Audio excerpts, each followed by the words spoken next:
Welcome back.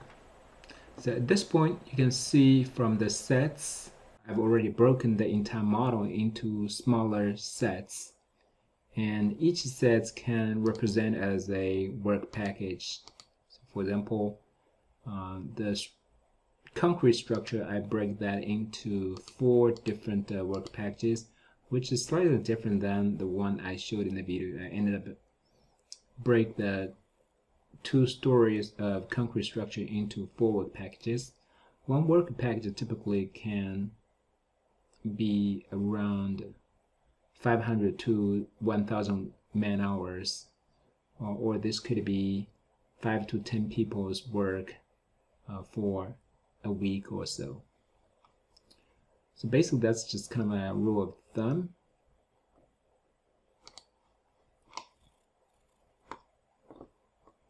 Next, we have to link the schedule with our sets. That's the key concept of 4D animation. Link your model objects with your schedule. In order to perform 4D animation, we have to use the function called a timeliner in Navisworks. Click that, and the timeliner window should show up. So there are different ways to create your schedule. So for example, you can add tasks right over here. Just add a task. Then link your model objects with the schedule tasks. But typically we don't really do that, since we always like to create schedule from a professional scheduling software. So in this practice, I'm going to use MS Project as a way to create my schedule. So here you can see those are different task names, and the task names are matching with the sets. I purposely did it that way because that can help us save some time in attaching the selection sets to our task name. Now I'm just going to close this one. Now we are going to add the schedule into the timeliner. Currently, Navisworks Manage 2020 can handle different formats right over here, and the schedule that I created was using MS Project 2013. But for those students, if you are using newer version of MS Project, I encourage you guys to save this to MS Project 2007 or to 2007 to 2013, or you can save that as a CSV format or Microsoft Project MPX. I'm going to use the MS Project file and click that and open. Then I will just use the default setting and say OK. If you switch back to the task, even though the data has already been brought into the Navisworks, but we haven't really built the tasks through the data source, we have to right click and build task hierarchy. Once you did that, you should be able to see the task names have been populated. Then the next task is to attach the selection sets to our task name. Currently, the attached column is still empty. There are different ways you can do that.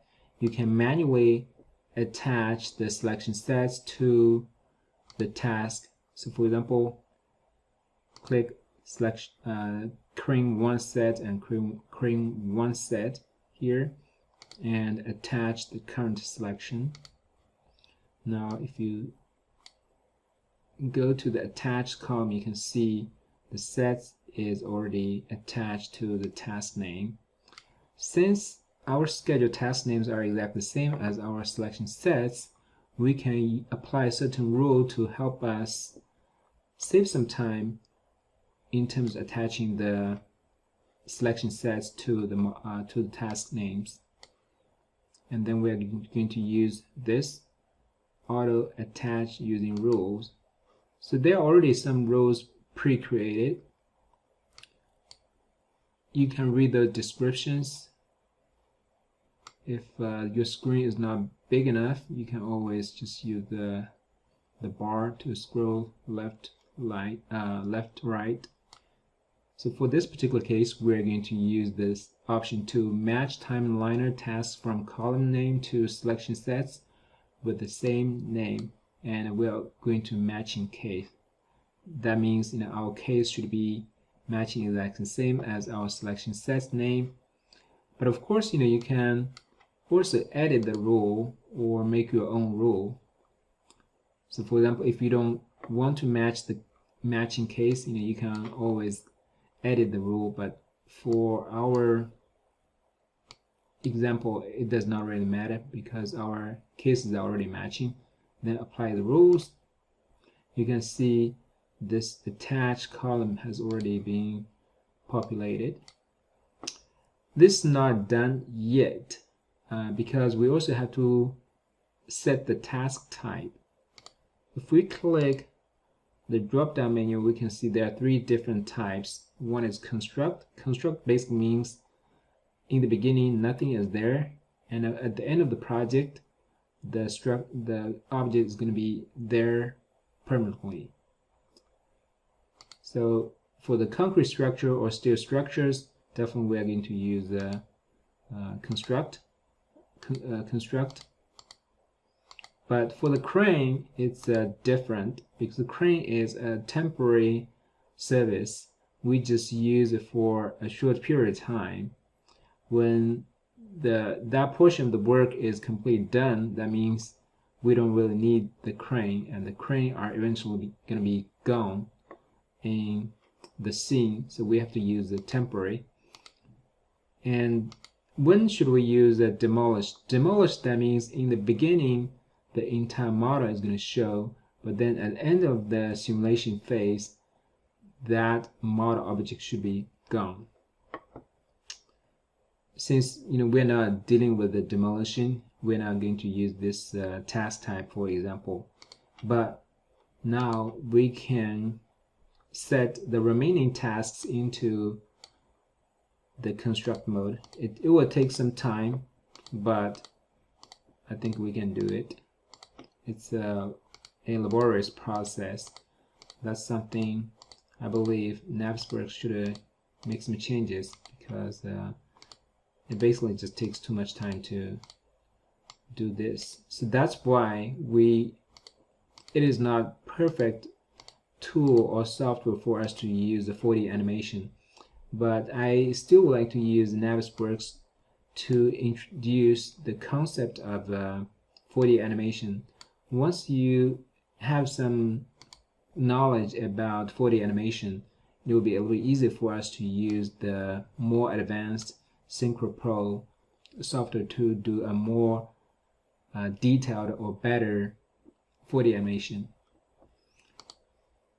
I believe we completely set up the task type. Now I think it's almost ready for simulation. This tab configuration is basically for you to customize your model appearance. For example, if that's a construct task type, in the beginning what kind of color you will have, and at the end it will have just model appearance. We're not going to change this, but if you wish, you can always change the settings from here. Now we're going to simulate. Before we do the simulation, I would like to change a little bit settings. Probably your default interval size may be different than this.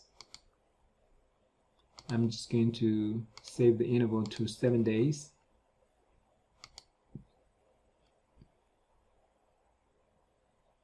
And the playback duration is 20 seconds. So basically in 20 seconds, they're going to be done.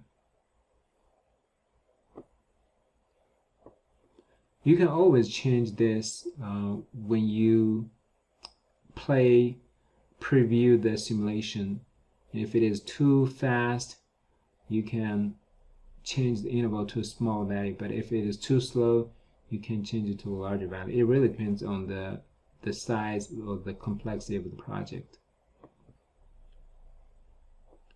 and then I'm going to hit OK.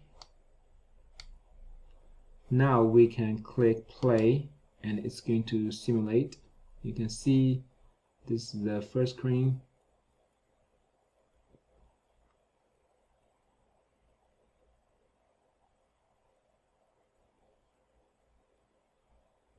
This is how the sequence of the building.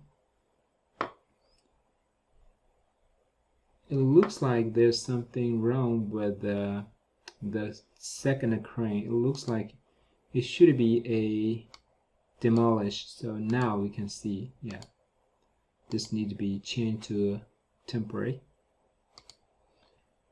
After we change that, I think everything should be okay. That's it for this video clip.